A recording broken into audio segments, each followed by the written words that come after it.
제가 있겠어요. 작은 숲 바로 너머에 나무가 없는 또 다른 광활한 초원이 펼쳐져 있다.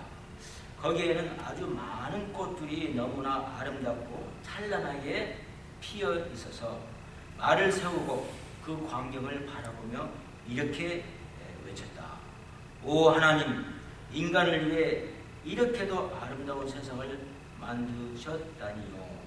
그런데 인간은 당신께 어찌 이리도 인색한지요. 우리는 당신께 감사할 줄도 모릅니다. 라고 창조주인 하나님을 찬양하지 않을 수 없음을 이렇게 표현을 했다고 합니다. 우리 세상 모든 피조물은 하나님을 찬양하고 있습니다. 제가 말을 안 해도 여러분들이 아시다시피 그 하늘을 한번 보세요. 얼마나 아름다운가. 떠있는 그 흰 구름도 뭐 우리 그 옛날에 학교에서 배웠잖아요. 뭐 조개 구름, 뭉게 구름, 무슨 송 구름, 뭐 탑털 구름, 이런 구름이 각각 모양으로 아름다움을 통해서 하나님을 찬양하고 있습니다. 믿으십니까? 우리 망망한 그 바다를 한번 가서 보세요. 우리는 뭐 바다가 가까우니까 가서 보면은 그 바다의 그 물결이 그 잔잔할 때 보면은 그 파도가 얼마나 많이 좀 잔잔하게 치는 그 파도가 마치 피아노를 두드리는 것처럼 이렇게 굴곡을 이렇게 볼 수 있고, 정말로 석양에 비치는 또 그 면마다 비치는 그 면을 보면은 정말 아름다운 우리가 알 수 있어요. 그 아름다움으로 그 바다는 하나님을 찬양하고 있습니다. 해는 정말 쨍쨍 비치면서 해가 없으면 이 세상에 되는 게 하나도 없어요.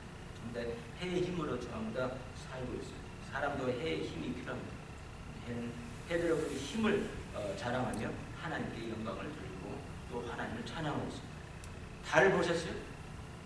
영롱한 달 참 기가 막히죠. 또 특히 달 그 가상에 그 안개 비슷한 것이 끼어 있을 때는 정말 그 아름다움을 통해서 하나님께 찬양을 올리고 있다는 걸 우리가 알 수 있습니다. 시원한 바람도 마찬가지죠. 얼마나 시원합니까? 하나님의 아름다움, 하나님 창조한 그 피조물이 하나님께 그 아름다움을 하나님의 위대하심을 그렇게 선전하고 있는 걸 볼 수가 있습니다. 나무도 마찬가지로 나무가 이렇게 정말 흐느적거릴 때 마치 댄스를 치면서 하나님께 찬양을 하고 있는 걸 볼 수 있고, 시냇물 흐르는 그 물소리, 시냇물 흐르는 것도 역시 하나님의 피조물로서 하나님의 그 위대하심을 찬양하는 것을 갖다가 우리가 볼 수가 있습니다. 그래서 이와 같이 하나님이 만드신 모든 피조물은 하나님을 열심히 찬양을 하고 있습니다. 믿으십니까? 그런데 인간만큼은 그러지 못해요. 여러분 멀리 볼 필요 없어요. 지금 당장에 나가서 보세요. 조금 늦게 가면 그냥 땡 빨리 가라.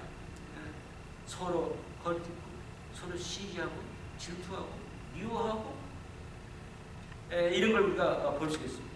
인간은 하나님을 찬양하는 것은 이와 같이 오히려 좀 반대로서 살아가는 경우가 많습니다. 그래서 이렇게 데이비드 크로켓도 이 세상 모든 만물은 하나님을 찬양하고 하나님께 감사를 올리는데 비해서 하나님이 그래도 제일로 훌륭한 작품으로 만들었다는 이 당신의 형상을 담게 만드는 인간만큼은 그 자연에 비교하면 엄청 인색하게 하나님을 찬양하고 감사를 한다, 이런 말을 하고 있습니다.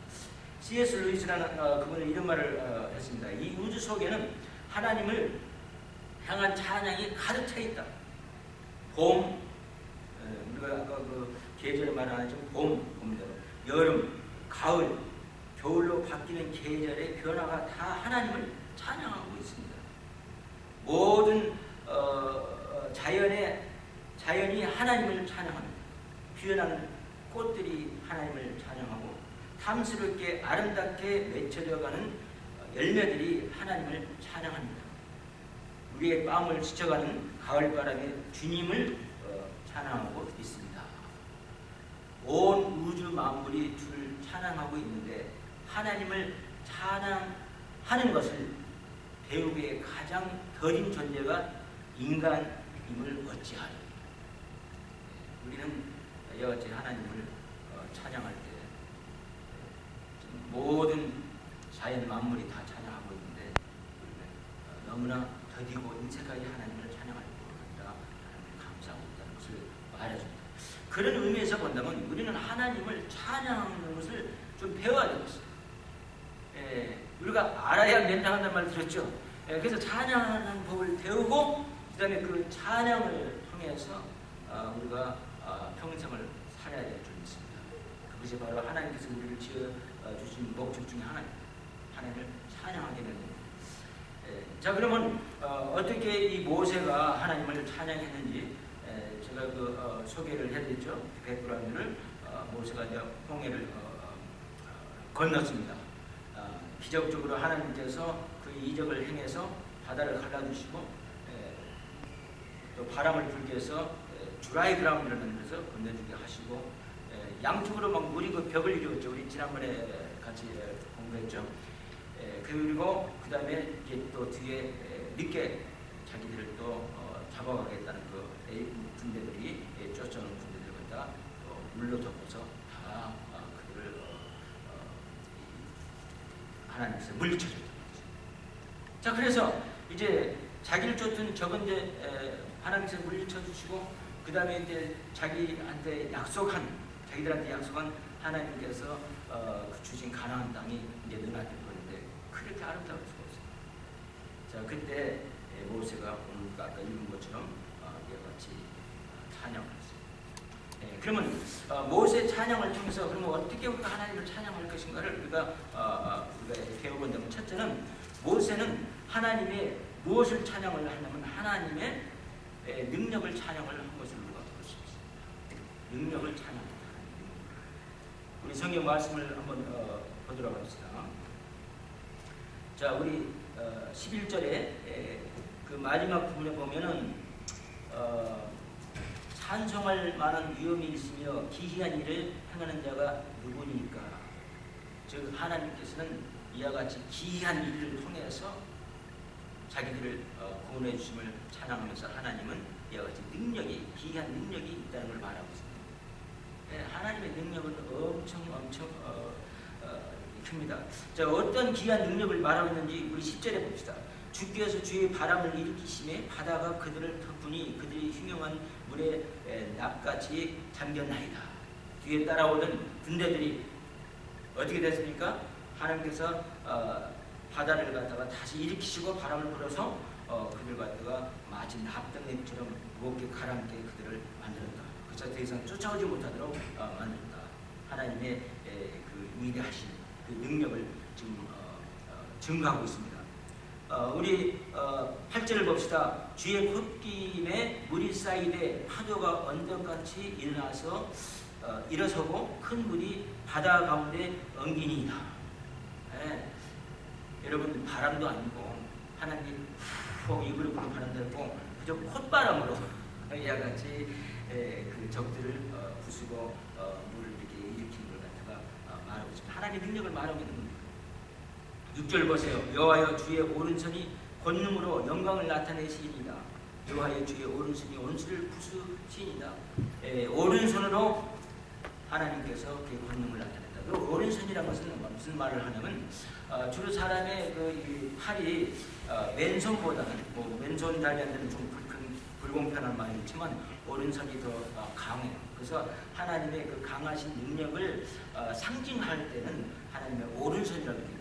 그래서 하나님과 같이 참 강하신 하나님, 능력이 강하신 것 같으니까 우리가 잠깐 이 구절들을 통해서 우리가 읽을 수가 있습니다. 하나님은 정말 이와 같이 능력이 참 많으신 하나님이심을 여러분 찬양하십니까? 여러분 또 믿으십니까? 하나님이 못하시는 게 없어요. 제가 설명을 안 해도 제가 I don't have to say anymore, 그렇죠? Need I say more? 그런 말도 하잖아요. 내가 정말 말이 필요합니까? 하나님의 능력이 하나님이라는 것을 너무나 잘 알고 있어요. 우리가 지나온 과거사를 다 살펴보세요. 얼마만큼 하나님의 능력으로 우리를 이와 같이 오늘 이 자리에 안전하게 지켜주시는 걸 한번 생각해 보세요. 하나님은 능력이 하나님입니다. 그 능력을 우리는 찬양해야 될 줄로 믿습니다. 두 번째는 모세는 하나님의 능력을 찬양한 것뿐만 아니라 또 우리 11절에 또 다시 보면 여호와여 신중에 주와 같은 자 누구니까 주와 같이 거룩함에 영광스러우며 거룩함을 우리 하나님의 거룩함을 찬양하고 있습니다. 여러분 하나님이 거룩하다는 것이 너무너무 중요해요. 뭐 두 가지를 한번 통해서 우리가 볼 수가 있겠죠. 뭐냐면 만약에 하나님이 거룩하신 분이 아니라시면 이와 같은 큰 능력을 가지고 정말로 무서운 일을 행하실 수 있습니다. 하나님의 능력을 악하게 사용도 하실 수 있어요. 말도 못하게 악하게 사용할 수 있어요. 그러나 하나님은 거룩한 하나님이기 때문에 하나님의 그 능력을 절대로 악하게 사용하지 않습니다. 어떻게 사용하시는가? 좋은 방법으로 거룩함으로 사용하신다는 것을 여러분 믿으시기 바랍니다. 자, 그리고 또 하나님은 좋은 방법으로 그 능력을 사용하실 뿐만 아니라 또 하나님은 거룩하시기 때문에 좋은 방법으로 그 능력을 사용을 하시기도 하지만 또 하나님은 거룩하시다는 바로 뭡니까? 거짓말을 안 하시는 분이다. 우리의 인간의 거룩성을 볼 때는 뭘로 우리가 거룩성을 보냐면 그 사람이 거짓말을 하는가 안 하는가 이걸로 그 사람의 그 인격의 거룩성을 우리가 따집니다. 우리 미국 이제 대통령 선거가 와서 많은 후보자들이 나왔잖아요. 항상 한결같이 우리가 볼 수 있는 건 뭐냐면 그들의 참 저모 모든 걸 다 용서할 수 있어요. 웬만하면. 그러나 거짓말하는 건 절대 용서 못해요. 그래서 사람한테 인격 중에 가장 으뜸가는 인격이 뭡니까? 거짓말 안 하는 거예요.